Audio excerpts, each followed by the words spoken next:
बात पुराने जमाने की एक व्यापारी का प्रेम विवाह हुआ।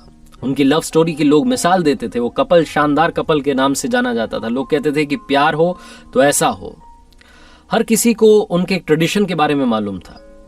पूरे नगर में जब मशालें बुझ जाती थीं तब भी उनकी छत पर एक मशाल जल रही होती थी, पूरी रात जलती थी। उनके प्रेम के बारे में वहां के राजा रानी को भी मालूम था।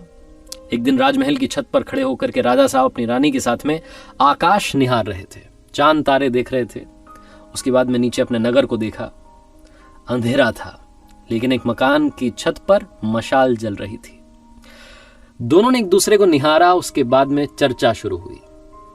डिबेट होने लगी इस बात पर कि उस व्यापारी का जो प्रेम विवाह हुआ है, उस कपल के बारे में लोग कहते हैं कि बहुत प्यार है दोनों में। ये कैसे हो पा रही है? शादी इतनी सक्सेसफुली कैसे चल रही है? राजा ने कहा कि सारा जो साथ है वो पति दे रहा है। पति बहुत समझदार है, उसकी वजह से वो रिश्ता इतना खूबसूरत है। रानी ने कहा ऐसा नहीं है, पत्नी बहुत समझदार है, पत्नी बहुत सभ्य है, संस्कारी है, उसको समझ है कि रिश्ते को कैसे संभालना है, उसकी वजह से रिश्ता इतनी खूबसूरती से पनप रहा है। दोनों के बीच में डिबेट होने लगी। राजा ने कहा वाद विवाद करने से कुछ नहीं होगा, एक काम करते हैं, एक छोटी सी परीक्षा रखते हैं। रानी ने कहा ठीक है, क्या करना है बताइए। राजा ने कहा हम व्यापारी की भी और उसकी वाइफ की भी परीक्षा लेंगे और मालूम करेंगे कि दोनों के बीच में वाकई में प्यार है कि नहीं है। एक आइडिया इन्होंने तैयार किया। रानी ने अपनी एक दासी को अगले दिन व्यापारी के पास भेजा, अपने एक संदेश के साथ में, एक मैसेज के साथ में। वो जो दासी थी व्यापारी के पास गई और जाकर के कहा कि रानी साहिबा ने मुझे भेजा है और रानी साहिबा कह रही हैं कि अगर आप, मुझे कहते हुए थोड़ा सा हिचक हो रही है। व्यापारी ने कहा बोलिए ना, क्या बात है, क्या कह रही है रानी साहिबा?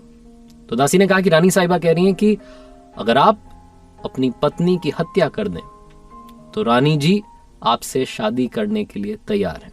वो आप पर मंत्र मुग्ध हो गई हैं, आपसे मोहित हो गई हैं। व्यापारी ने कहा कि आप मेरी तरफ से उनसे माफी मांगिएगा और उनसे कहिएगा कि 1000 रानियां भी आ जाएं तब भी मैं अपनी पत्नी को नहीं त्याग सकता, जिंदगी भर उसके साथ रहूंगा, उसकी रक्षा करूंगा।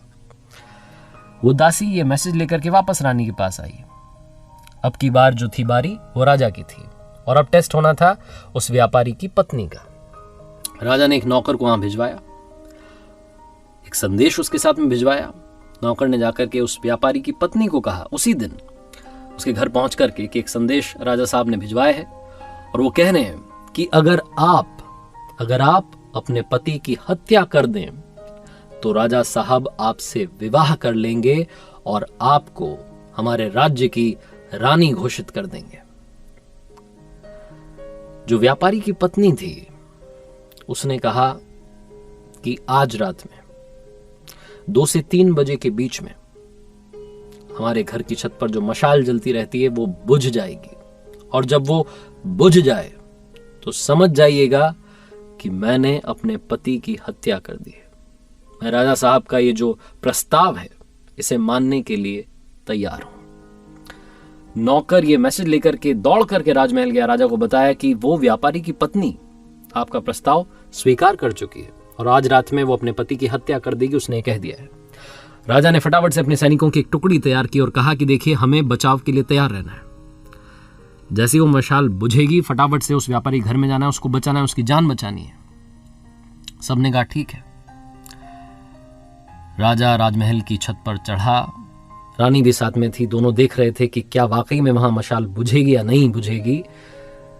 चौंकने वाली बात यह थी कि 2 से 3 बजे के बीच में मशाल बुझ गई, क्योंकि व्यापारी जब वापस आया था अपनी दुकान से तो खाना वाना खाने के बाद जब सोने चले गए थे, सारी बातें वैसी ही चल रही थी जैसी चलती थीं। लेकिन इस बीच में उस व्यापारी की पत्नी ने खेल कर दिया था।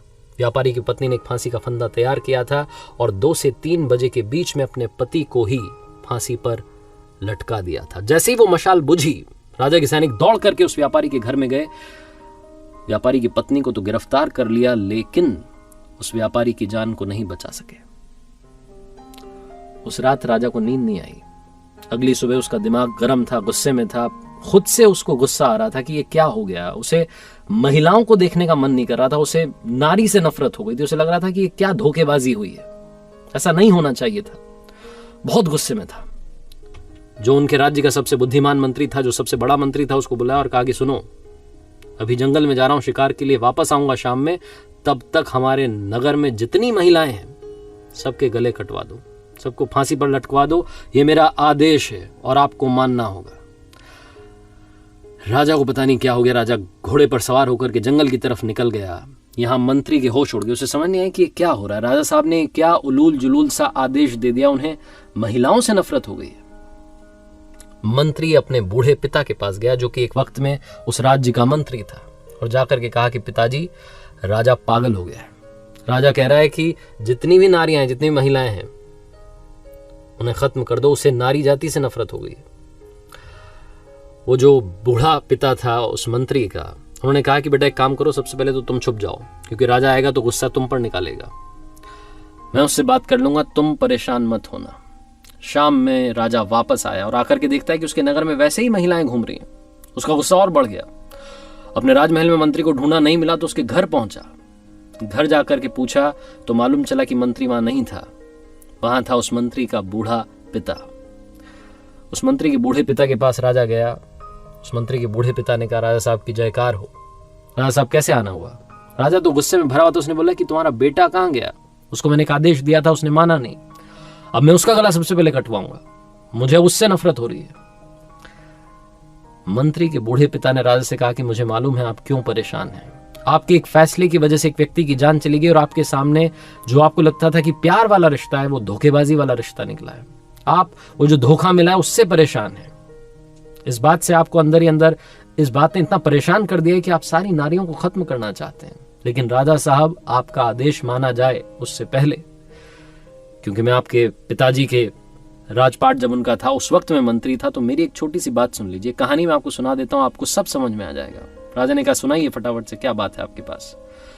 तो उस मंत्री के बूढ़े पिता ने, जो एक वक्त में उस राज्य का मंत्री था, उसने एक छोटी सी कहानी सुनाई। उसने कहा कि राजा साहब, एक बार मैं आपके पिताजी के साथ में शिकार के लिए निकला था। हम रास्ता भटक गए थे। मैं जंगल में अंदर की तरफ चला गया।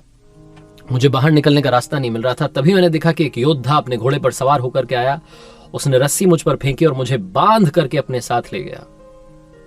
मुझे पता नहीं था कि कहां ले जा रहा है। मुझे कब्रिस्तान में लेकर के गया। जब कब्रिस्तान में लेकर के गया तो मुझे लगा कि मेरा खेल यहीं खत्म होगा। मैंने बहुत अपनी जान बचाने की कोशिश की, लेकिन वो बहुत ताकतवर था।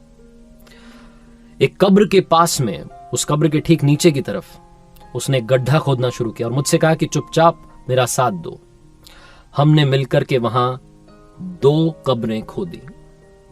मुझे तो समझ में आ गया था कि एक में तो मुझे दफनाया जाएगा, मेरी मौत होने वाली है। दूसरी में किसको दफनाया जाएगा मुझे पता नहीं था। वो जो योद्धा था, वहीं पास में खंडहर था। फटाफट से दौड़ के गया उसकी छत पर। उसने मुझे घोड़े से बांध रखा था और उस छत पर से एक सरकटी लाश नीचे फेंक दी। मैं डर गया, क्योंकि वो जिसकी लाश थी, ऐसा लग रहा था कि अभी अभी उसका मर्डर हुआ है, अभी अभी उसकी हत्या की गई है। वो योद्धा उतर करके वापस नीचे आया और मुझसे कहा कि सुनो, इसको दफनाना है। वो जो एक कब्र थी, उसके पैरों की तरफ वो जो सरकटी लाश थी, उसको दफना दिया गया। मैं डर रहा था राजा साहब। मुझे लगा था कि जो दूसरी कब्र है, इसमें मुझे दफनाया जाएगा। लेकिन उस योद्धा ने जो मुंह पर कपड़ा बांधा हुआ था उसे हटाया। वो एक खूबसूरत कन्या थी, महिला थी। उसने कहा कि घबराओ मत, मुझे मालूम है तुम कौन हो। तुम इस राज्य के मंत्री हो और इस राज्य के राजा को जाकर के मेरा संदेश देना। उनके एक राजकुमार ने मेरी हंसती खेलती जिंदगी को बर्बाद कर दिया और राजकुमार मुझे पाना चाहता था, इसलिए मेरे पति की हत्या कर दी।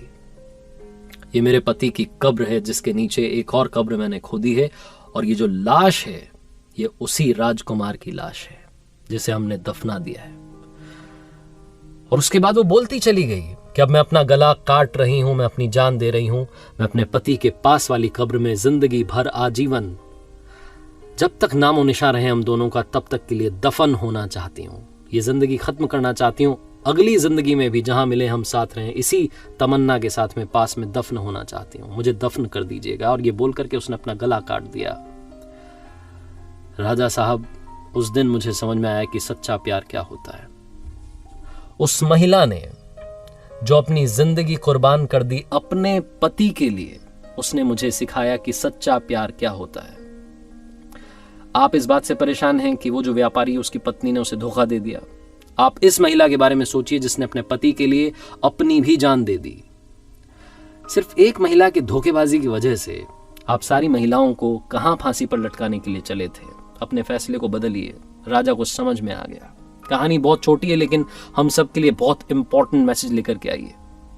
हम सब लोग जिनको कभी ना कभी धोखा मिला है, हम अंदर से टूट जाते हैं। हमें लगता है कि ये लड़का ये लड़की खराब है। सारे लड़के खराब होते हैं, सारी लड़कियां खराब होती हैं किसी एक व्यक्ति की वजह से जिसने आपको धोखा दिया है।